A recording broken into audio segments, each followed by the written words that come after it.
Bonjour, je vais vous conter l'histoire d'Onésime Grandbois. Onésime, c'est un gars qui menait une vie, comme qui dirait, charmée. On dirait qu'il avait tout en sa faveur. 13 enfants, 8 beaux grands gars, forts, bâtis comme des armoires à glace, travaillants, 5 filles, toutes assez belles pour être des modèles dans le catalogue Dupuis. Il y avait une femme juste assez joufflue pour que le monde sache qu'il y avait moyen de bien s'en occuper. Elle était obéissante, elle parlait pas gros, elle était pas ostineuse, elle était travaillante. Le genre de femme, là, ils en font plus de même. Il y avait ces 2 sections de terre sur le long de la rivière. Sur un bout de la terre, c'était tout du bois dur. Il y avait une belle érablière, là, qui donnait assez de sirop puis de sucre d'érable pour l'année, puis il pouvait en vendre un peu. Il pouvait aller chercher tout son bois de poêle là-bas. L'autre bout de la terre, ça, c'était plus du bois mou. Il y en avait pour tous ses projets de construction. Il pouvait en vendre assez pour payer son siège au moulin. Il y avait une belle grande terre là, qui récoltait tout ce qu'il y avait de besoin, un beau jardin. Il y avait un peu de bétail, des bêtes à cornes pour le fournir en bœuf, puis en lait, puis en fromage. Il y avait quelques cochons, des poules pour y fournir de la viande, puis des œufs. Il manquait de rien. Un bout de sa terre, ça avait passé au feu une couple d'années auparavant, fait que là, c'était rendu une belle bleuetière, où il se ramassait assez de bleuets pour faire son vin, ses confitures pour l'année. Il y avait plein de gibier sur la terre. Quand il voulait du poisson, là, au printemps, il mettait des seines dans la rivière. Puis il pouvait en attraper assez là, pour en saler puis en boucaner pour toute l'année. Il manquait de rien, sauf une affaire. Il n'y avait pas ben des écus. Il n'y avait pas beaucoup d'argent sonnant. Ça y manquait. Il savait que pour le reste, il était bien chanceux. Il en était bien reconnaissant. Il allait à la messe à tous les dimanches. Il faisait ses Pâques à tous les ans. Il payait sa dîme à tous les semaines. Mais il aurait bien aimé ça avoir des écus en poche. Toujours est-il qu'une journée, il se promenait sur sa terre, puis il trouve une bouteille à terre. Puis la bouteille était un peu bizarre parce qu'elle était faite en vitre claire, mais il voyait pas au travers. Il pogne la bouteille, il ôte le bouchon, puis « Hey, il y a pas moyen de prendre un bain ici! » Il remet le bouchon sur la bouteille au plus Moses. Puis là, il regarde la bouteille encore. Tiens, il rôte le bouchon. Puis là, il y a un génie qui sort. « Excusez-moi, maître, d'avoir été si bête tout à l'heure, mais je prenais mon bain, puis je n'étais pas habitué d'être dérangé. Ça fait 400 ans que je suis pris dans la bouteille. Je vais vous accorder un souhait. Mais votre souhait, prenez le temps d'y penser. Revenez demain pour me dire qu'est-ce que c'est. » Onésime, il dit non. Il dit « Je sais exactement ce que je veux. » Le génie dit « Maître, ça fait longtemps que je suis dans ce métier ici. La plupart du monde, après qu'ils ont fait le demande de souhait, ils le regrettent. Puis moi, je peux pas le défaire. Un coup que vous l'avez fait, vous êtes pris avec.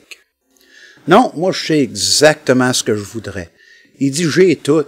La seule chose qui me manque, c'est de l'or. » Fait qu'il dit « J'aimerais ça que tout ce que je vais toucher va se transformer en or. » Oh, le génie dit « Maître, il dit ça, c'est pas ben une bonne idée. » Il dit « Pensez-y comme faut. » Il dit « C'est pas une bonne idée. » Non, c'est ça que je veux, c'est décider. Pensez-y, maître, je vous en prie. Non, c'est ça que je veux. Bon, maître, dorénavant, tout ce que vous allez toucher va se transformer en or. Puis là, Onésime s'en allait chez eux. Puis en s'en allant, il touchait des petits érables, ils étaient là. Pouf, l'érable transformé en or. Pouf, l'autre érable en or. Hey, il était fou comme un foin. Il décide de passer chez son chum, Théophile Landry, qui cognait à la porte. En cognant à la porte, pouf, la porte se transforme en or. Théophile arrive, qu'est-ce qui est arrivé là, pour l'amour du bon Dieu? Ah, Onésime, il raconte sa rencontre avec le génie. Il en revenait pas. Là, Onésime, il dit, viens-tu avec moi prendre une petite bière à la taverne? Ah, ben, je vais aller te rejoindre là tout à l'heure, mais là, il faut que j'aille compter ça à ma femme, cette histoire-là. Fait qu'Onésime continue jusqu'à la taverne, puis il rentre à la taverne, puis là, il vient pour prendre une chaise pour s'asseoir. Pouf! La chaise se transforme en or. Le propriétaire arrive, puis il dit, « Puis son père, qu'est-ce que je peux faire pour toi? » Ah, il dit, « Je prendrais bien une bonne bière, qu'est-ce que t'en penses? » Le propriétaire dit, « Ben, as-tu de quoi payer? » Parce qu'il faut dire que dans ce temps-là, comme j'ai dit tout à l'heure, le monde, il n'y avait pas toujours bien de l'argent comptant pour payer. Onésime, il dit, « Amène-moi 3 cents de cop, puis je vais te payer ça. » 3 cents de cop. Là, il arrive avec la bière, puis il s'aperçoit ce qui était arrivé à la chaise. Qu'est-ce qui se passe là? Fait qu'il donne les 3 cents de cop à Onésime. En y touchant, il se transforme en pièce d'or. Il dit, « Tiens, je crois bien que tu n'as assez pour te payer pour une bonne escousse. » Mais veux-tu bien m'expliquer ce qui s'est passé là, Onésime? Fait qu'Onésime, il conte son histoire. Là, il vient pour prendre son verre de bière pour en prendre une gorgée. Pouf! Le verre de bière se transforme en or. Oh, ben là, son affaire, ça faisait dur un peu, là. Il pouvait plus boire. Fait que là, il a réalisé qu'il pourrait plus manger non plus. Fait que, pris de panique, il s'en va chez eux. Là, il demande à une de ses filles, il dit, « Fille, viens ici aider à ton vieux père. » Il dit, « Tu vas me faire manger. » Voyons donc, pas, qu'est-ce qui se passe? Il explique son histoire. Il dit, « Si je touche à la nourriture avec mes mains, ça se transforme en or, je vais mourir de faim. » Qu'elle fait manger. Là, lui, le désespoir le prenait de plus en plus. Sa femme rentre dans la maison d'avoir été rentrée une brassée de bois de poêle. Puis là, il la prend dans ses bras pour y conter son histoire. Pouf! Elle se transforme en or, elle aussi. Ah ben là, il était pris au plus grand des plus grands désespoirs. Qu'est-ce que je vais faire? Il va voir le curé. Il vient pour rentrer dans le presbytère, pogne la petite barrière, pouf, la barrière se transforme en or. Là, il rentre, il conte son histoire au curé. Le curé dit, « Pauvre paroissien, vous vous êtes lié avec les forces occultes, les forces du diable. Il n'y a rien que je peux faire pour vous aider. Mais avant de partir, pourriez-vous toucher les 2 salières qu'il y a là, puis la poivrière, puis peut-être les livres qu'il y a là aussi. » Ah, Onésime était choqué que le curé pouvait vouloir faire de l'argent de son malheur. Puis il part, puis il s'en retourne vers chez eux. Puis là, il marchait à tête basse. Puis c'est là qu'il a rencontré Théophile Garneau. Théophile, il arrivait d'un autre village, puis il s'en venait passer quelques jours dans ce coin-là. Fait que là, il compte son histoire. Théophile, il dit, « Ouais, il dit, c'est pas que le pétrin que t'es pris dedans là, son père. » Ben, il dit, « Allons chez vous, là, moi je meurs de faim. » Il dit, « Va me préparer de quoi à manger, puis je vais penser à ça si je peux t'aider de quelque façon. » Fait qu'ils s'en vont chez Onésime, puis là, ils mangent une belle grosse assiette de ragoût de pâte, puis un morceau de pain. Il dit, « Bon, où est-ce qu'elle est ta bouteille avec le génie? Pourrais-tu aller m'en chercher? » Onésime, il dit, « Je peux t'en montrer, mais si j'y touche, elle va se transformer en or, puis là, je vais être pris de main pour le restant de ma vie. » Ouais, ok, on va aller la chercher. Quand ils viennent pour sortir, Théophile, il aperçoit un beau bâton de marche là, dans le porte-parapluie. Il dit, « Si je viens à bout de te régler le problème, il dit, je veux ça, en récompense. » Ben, Onésime, il dit, « Tiens, je vais y toucher pour qu'il se transforme en or. » Non, fais pas ça. Je veux pas de l'or. Si j'ai de l'or, je vais me le faire voler. Je veux juste avoir quelque chose qui va m'aider à marcher sur mes longs chemins. C'est tout ce que je demande. Fait que là, ils s'en vont, puis ils trouvent la bouteille avec le génie. Puis là, Théophile prend la bouteille, puis il ôte le bouchon, puis le génie il sort.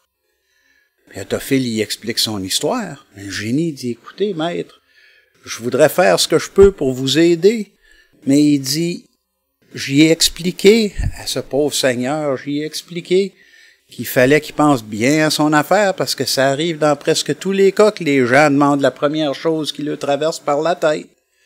Puis après ça, ils sont pris à vivre avec les conséquences. » Ben, Théophile, il dit, « Ouais, mais il dit là, il dit, c'est moi qui t'ai laissé sortir de la bouteille. » Oui, c'est vrai, ça, maître. Donc, il doit me revenir un souhait.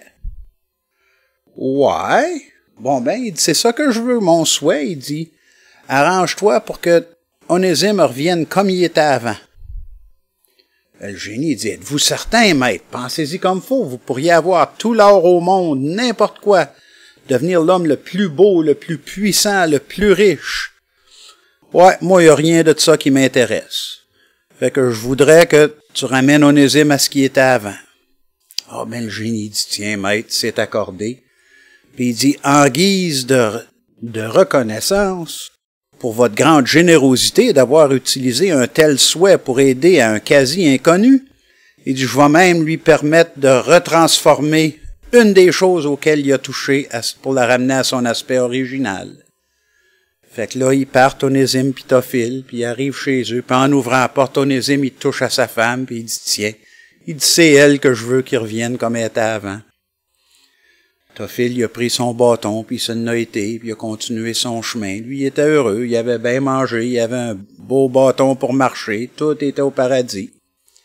Là, les gens du village se sont aperçus que de l'or, c'était pas tout à fait aussi le fun que ça. Premièrement, une porte en or, ça laisse rentrer le fret, c'est pesant à ouvrir et à fermer, puis de l'or pur, ça se graphine à rien. La chaise dans la taverne, ça pèse une tonne, une chaise en or. Puis s'accrocher, c'est pas bien fort de l'or. Puis quand tout le monde en a, ça vaut pas grand-chose. L'affaire qui fait que de l'or vaut cher, c'est qu'il y en a pas beaucoup. Fait que là, les gens, ils ont tous ramassé leur or, puis ils l'ont garoché dans la rivière.